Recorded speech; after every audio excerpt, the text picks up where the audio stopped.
Hello everyone, there is an update to ZeroBrush 1.5.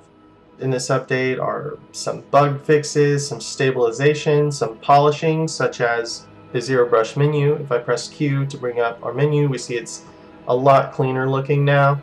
And then we have our kind of less used options, kind of system options that maybe we only ever need to set once or not very often up here where it says ZB options here. Also, there were a few code issues that needed to be adjusted for Blender version 2.74, and so that's all been taken care of.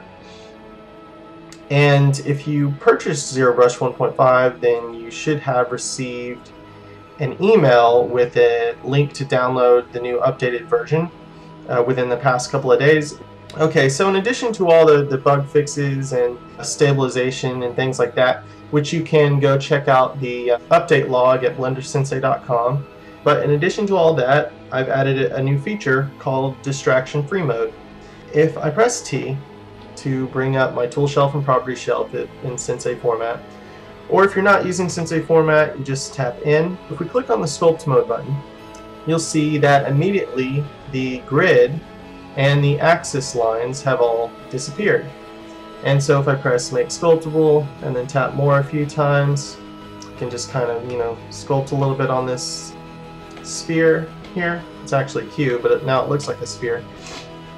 So this is a much nicer environment to be able to sculpt and paint in. So if I were to select my texture paint button, which of course ZeroBrush automatically generates everything when you start painting on anything, we have this really nice fun environment to paint on, especially if we go into full screen mode here. So this is much nicer to be able to kind of sculpt and paint in. And then if we click the object mode button to go back into regular object mode, the grid and axis magically reappears. So you can shut this feature on and off by either pressing Q and going in the ZB options here, and you can uncheck distraction free, and then so now that will stop it from turning off and on. So that's pretty much it. It's a pretty helpful, cool feature, and as you can see, Sensei Format 2015 continues to get polished and more evolved.